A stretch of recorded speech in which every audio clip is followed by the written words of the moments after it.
a otra coalición de derechas, que es una coalición de partidos de derechas monárquicos, partidarios de la vuelta de la monarquía. Esta coalición es la llamada TIRE, Tradicionalistas y Renovación Española. Es decir, es la unión entre los tradicionalistas, Comunión Tradicionalista, y los de Renovación Española. Vamos a ver, la Comunión Tradicionalista, los tradicionalistas, eran carlistas. ¿Os acordáis de las 3 guerras carlistas del siglo XIX? Los carlistas eran los que formaban el movimiento reaccionario español, el movimiento tradicionalista español, contrario a la Ilustración, contrario al liberalismo, contrario a la Revolución Democrática. Bueno, pues los carlistas estaban unidos de nuevo en España en los años 30 mediante un partido que se llamaba Comunión Tradicionalista. Los dos grandes líderes del carlismo de los años 30 eran un abogado sevillano, Manuel Falconde, y un aristócrata navarro que era el conde de Rodezno. Bueno, pues juntos conformaban con todos sus partidarios la Comunión Tradicionalista,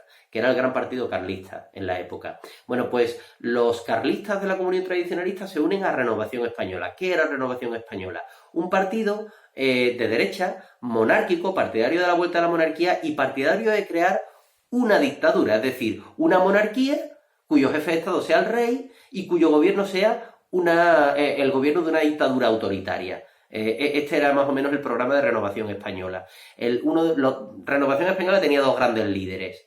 Por una parte, José Antonio Goicoechea y por otra parte, José Calvo Sotelo, que era un abogado gallego brillante, que vivía en Madrid, que fue ministro de Hacienda en tiempos de Primo de Rivera. Bien, pues tanto Renovación Española, que eran partidarios de la vuelta de la monarquía de Alfonso XIII, como los carlistas de Comunión Tradicionalista, que eran partidarios de la vuelta de el candidato carlista de la época, pues se unen en lo que llamamos la TIRE, Tradicionalista y Renovación Española. Y la TIRE, esta conjunción de monárquicos de derecha, se une en muchísimas provincias para las elecciones de febrero del 36 al llamado Bloque Nacional, que está promovido por la CEDA. Y dentro de la CEDA el partido más importante es Acción Popular, ¿vale? Esto es por parte de la derecha. Queda fuera de estas coaliciones, de estas grandes alianzas de derechas, queda fuera la Falange Española de las JOMS. La Falange Española de las Juntas de Ofensiva Nacional Sindicalista es el partido de José Antonio Primo de Rivera, que es el partido fascista español, el partido genuinamente fascista de la España de la época. Bueno, la Falange fue fundada en octubre del 33 por José Antonio Primo de Rivera. En octubre del 34 se unió a las JOMS, que eran unos grupos fascistas castellanos liderados por Ramiro de Ledesma. Bueno, pues los grandes líderes de Falange fueron Ernesto Jiménez Caballero, José Antonio Primo de Rivera, Ramiro Ledesma Ramos, pero bueno, Falange no tenía fuerza. Este partido fascista español apenas tenía fuerza. En las elecciones de noviembre del 33 consiguieron un diputado. Y entonces José Antonio Primo de Rivera, el líder de Falange, estuvo durante el bienio de derecha siendo diputado en las Cortes Republicanas. Pero después, en las elecciones de febrero del 36, no consiguen resultados, no consiguen ningún diputado porque van al margen de las coaliciones y apenas tienen unos cuantos miles de votos en toda España. Eso por parte de la derecha. Por parte de las izquierdas. Por parte de las izquierdas se considera que la única manera de salvar a la República en esa situación de debilidad de la democracia era confluir unidos a las elecciones de febrero del 36. Entonces se forma una gran candidatura, una gran coalición que abarca a todos los partidarios de la República, desde el centro hasta la izquierda. Porque el Frente Popular, que es la gran coalición con la que se presentan a las izquierdas a las elecciones, incluía republicanos que tampoco eran de izquierda, pero que consideraban que lo mejor para la República Democrática era, en ese caso, que triunfaran las izquierdas. Bueno, en este caso, por ejemplo, partidos de centro que formaban el Frente Popular, la Unión Republicana de el sevillano Diego Martínez Barrio, pero después también había otros muchos partidos republicanos, por ejemplo, Izquierda Republicana. Izquierda Republicana es el partido de Manuel Azaña. Su partido original, que era Acción Republicana, se une con el Partido Republicano Radical Socialista y forman la llamada Izquierda Republicana. Entonces, Izquierda Republicana, el partido de Azaña en el 36, ya no era un partido de centro-izquierda o de una izquierda moderada, ya era un partido republicano, pero sí de posiciones de tipo social, más claramente de izquierda que antes, ¿no? Izquierda Republicana, cuyo líder era Manuel Azaña, pero había otros políticos importantes como Santiago Casares Quiroga, como por ejemplo Marcelino Domingo. Más partidos que conformaban el Frente Popular, bueno, el Partido Socialista, el PSOE, que es el partido madre de la izquierda española desde la segunda mitad del siglo XIX. Bueno, pues los grandes líderes del PSOE, sobre todo el sector moderado, el sector reformista, dirigen pues las posiciones del PSOE dentro del Frente Popular. Indalecio Prieto, Fernando de los Ríos, Julián Besteiro, son los grandes dirigentes del PSOE dentro del Frente Popular. Y el ala sindical, el ala más radical, el ala liderada por el secretario general de la UGT, del Sindicato Socialista, Francisco Largo Caballero. Más partidos que forman parte del Frente Popular, partidos más minoritarios todavía en ese momento, el Partido Comunista de España, liderado por el sevillano Pepe Díaz y por la minera vizcaína que venía de Asturias, Dolores Ibárruri, conocida popularmente como Pasionaria. Más partidos que conformaban el Frente Popular, el POUM, el Partido Obrero de Unificación Marxista, eran comunistas partidarios de las teorías de León Trotsky, eran como un partido sobre todo con fuerza en Cataluña, el Partido Obrero de Unificación Marxista, liderado por importantes dirigentes como Andreu Nin, como Julián Gorkin, como Maurín. Bueno, pues, y al margen del Frente Popular, por supuesto, los anarquistas. Los anarquistas sí que en esta ocasión aconsejan el voto a favor del Frente Popular, pero por supuesto son anarquistas, no entran dentro del Frente Popular. Bien, pues de esta manera nos acercamos a las elecciones del 16 de febrero de 1936. Bueno, estas elecciones las ganan las izquierdas, las gana el bloque de izquierdas. Y el Frente Popular, al formar gobierno, en febrero o marzo de 1936, lo primero que hace es retomar las reformas sociales como la reforma agraria que habían quedado paralizadas durante los años del gobierno de derechas. Bueno, pues retoman esas reformas.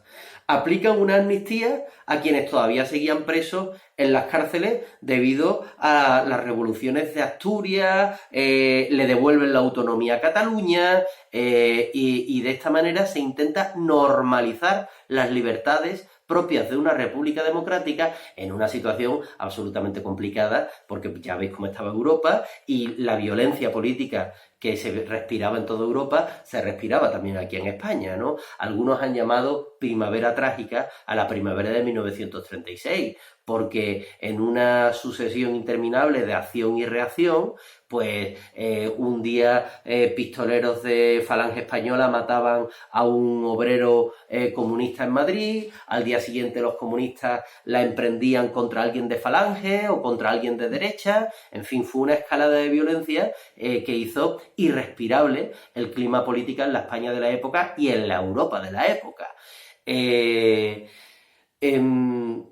Sin embargo, no nos engañemos, hay que analizarlo todo. Para el verano de 1936, las plazas hoteleras para los principales destinos turísticos de España, como por ejemplo San Sebastián, estaban cubiertas plenamente. Quiero decir, el verano del 36 se esperaba que fuera un verano normal y que la gente, además, quien pudiera permitírselo, hiciera turismo. De hecho, estaban reservadas todas las plazas de hotel de ciudades como San Sebastián y otros destinos de playa en España. Nadie se esperaba lo que estaba a punto de ocurrir, a pesar de que el clima aquí y en toda Europa era un clima de violencia y de enfrentamiento. A raíz de la victoria del Frente Popular, de las izquierdas, a partir del momento en el que se retoman las reformas sociales y parecía que se iba a continuar, a retomar con un impulso mayor la reforma agraria, a partir de ese momento las derechas, una parte de las derechas comienzan a conspirar. Algunos diputados de la CEDA, de la Confederación Española de Derechas Autónomas, entablan contactos con generales del ejército español que son desde el primer momento claramente contrarios a la República. Y entonces hay una conspiración contra la República Democrática que se inicia en marzo de 1936 y que lentamente hasta el mes de julio de 1936 va tomando forma.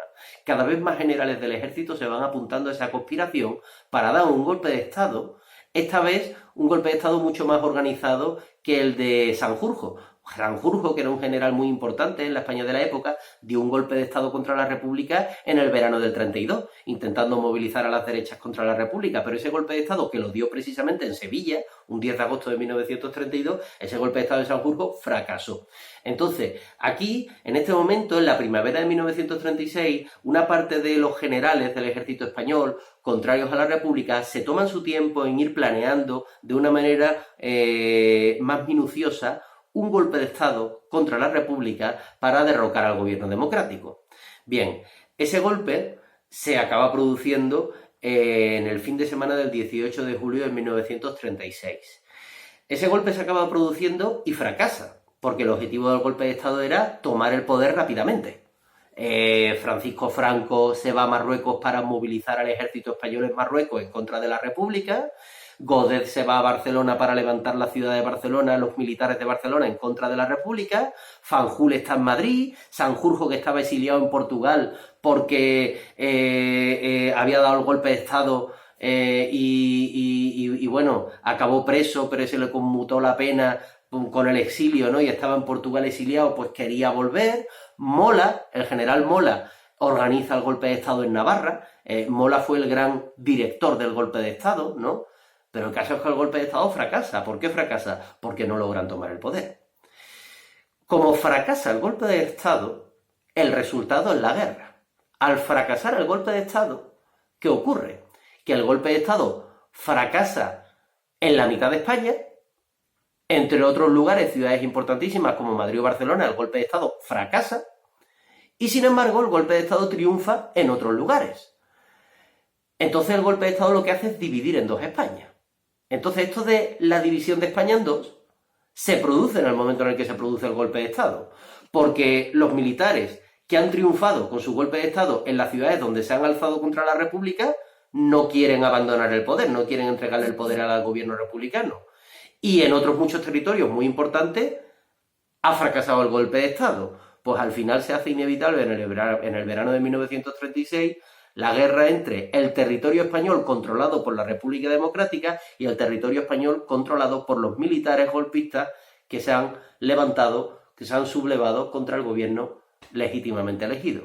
Así es como empieza la Guerra Civil Española. Pero bueno, creo que con esto tenemos de sobra de momento. Hasta pronto. No dudéis en preguntar cualquier duda.